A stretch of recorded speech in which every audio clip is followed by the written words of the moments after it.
सर्वे भवन्तु सुखिनः सर्वे सन्तु निरामया सर्वे भद्राणि पश्यन्तु मा कश्चित् दुःख भाग् भवेत्। बंधुगण मु ज्योतिर्विद पुरोधा श्री उपेन्द्रनाथ दास मोर चैनल उपेन्द्रनाथ ज्योतिष केन्द्र को आपण मानकु हार्दिक स्वागत जनाउछि।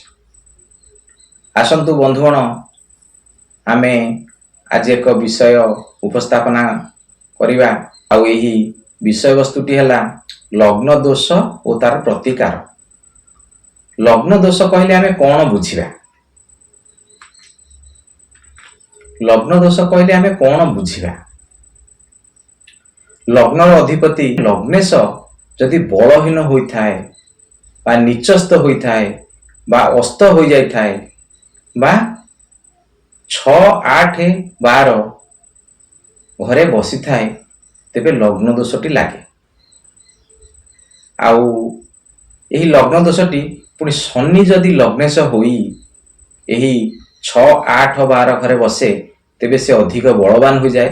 लग्नेश बलहीन केमिति हबो? लग्नेश जदि 0 डिग्री आउ 1 डिग्री 2 डिग्री बा 28 डिग्री 29 डिग्री 30 डिग्री रे अवस्थान करुथाए ताहले लग्न दोषटी लागे।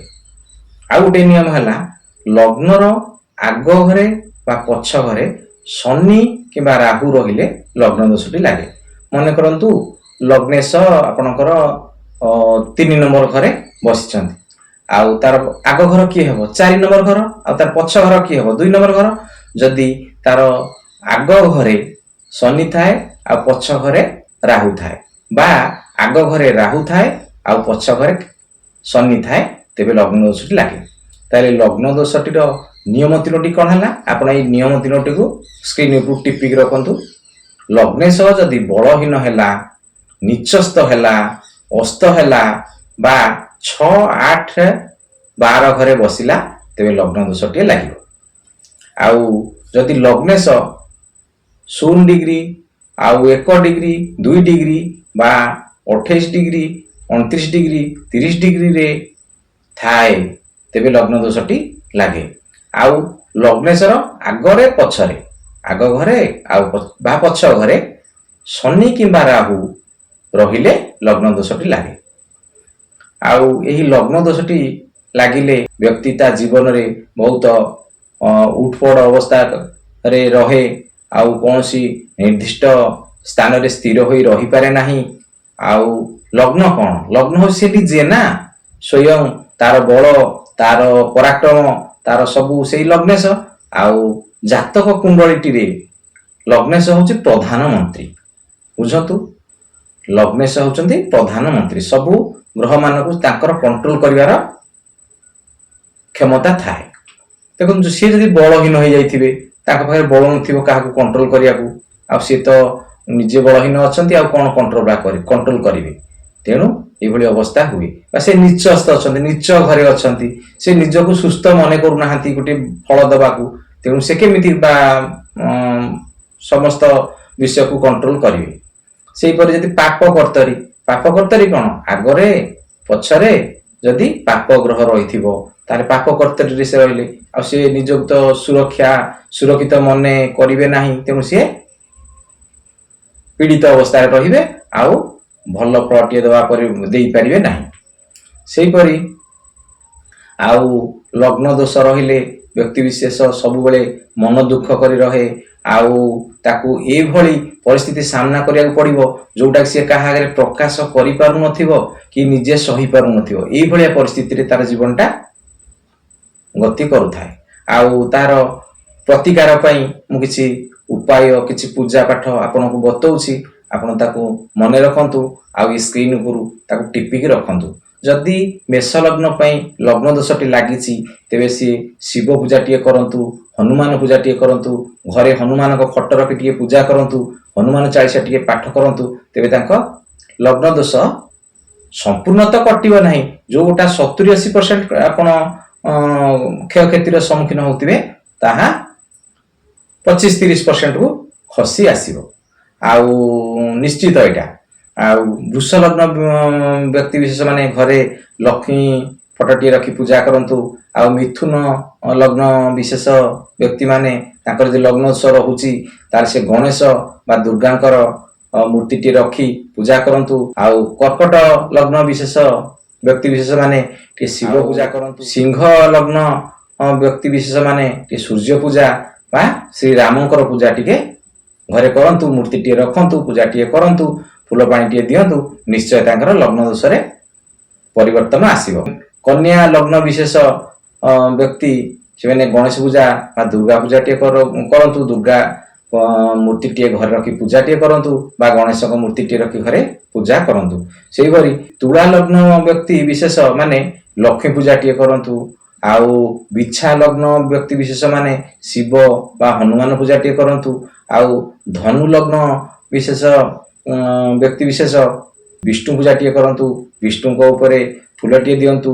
ଆଉ ଘରେ ବିଷ୍ଣୁଙ୍କ ଫଟୋଟିଏ ହଉ ବା ମୂର୍ତ୍ତିଟିଏ ହଉ ରଖି ପୂଜା କରନ୍ତୁ।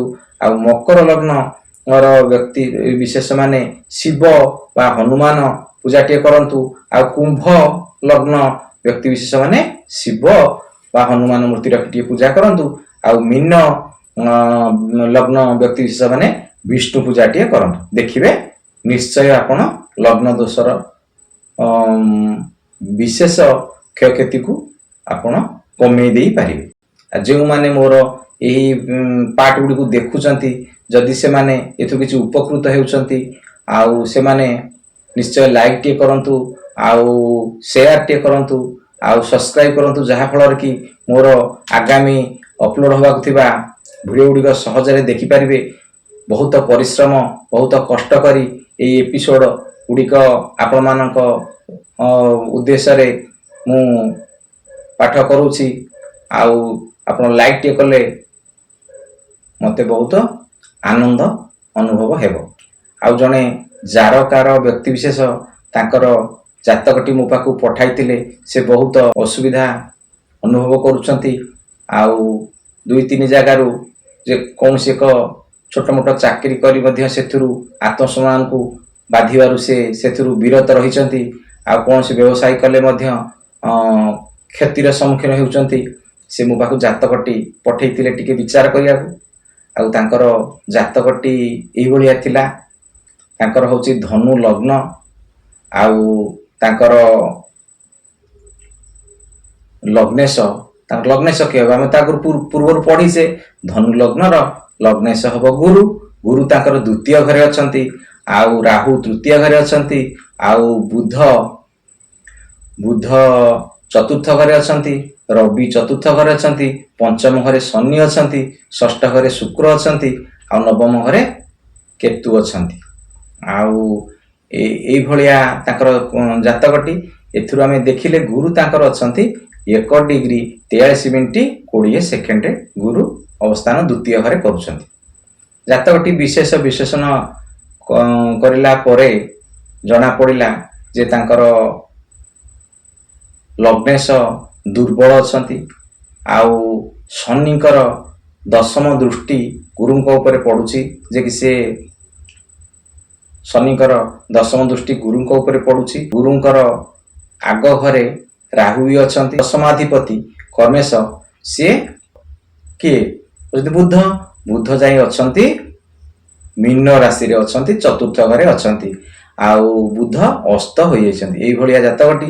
ତାଙ୍କୁ ଏଠି ଲଗ୍ନ ଦୋଷଟିଏ ଲାଗିଛି। ଆଉ ତାଙ୍କୁ କିଛି ମୁଁ ଉପଚାର ବତେଇଛି।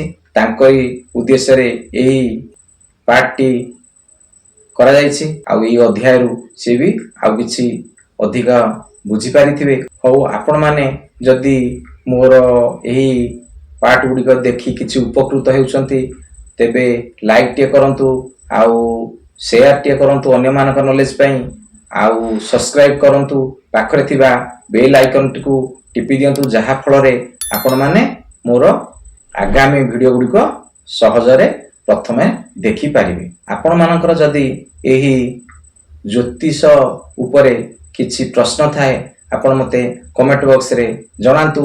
ତାର ପ୍ରତିକାର ଆଗାମୀ ପାର୍ଟରେ ଜଣେଇବି। ଆପଣମାନେ ଏହି ପାର୍ଟଟିକୁ ବୁଝନ୍ତୁ। ଆଉ ଗୋଟିଏ ମୁଁ ସବୁବେଳେ କହି ଆସୁଛି, ଆପଣ କାଗଜରେ ଗୋଟିଏ ପ୍ରାକ୍ଟିକାଲ ଟିକେ କରନ୍ତୁ। ଆଉ ଏହାକୁ ଟିପିକି ଦେଖନ୍ତୁ ଆପଣଙ୍କର ଲଗ୍ନ ଦୋଷ କେମିତି ହେଉଛି। ହଉ ରହୁଛି। ମୁଁ ଜ୍ୟୋତିର୍ବିଦ ପୁରୋଧା ଶ୍ରୀ ଉପେନ୍ଦ୍ରନାଥ ଦାସ।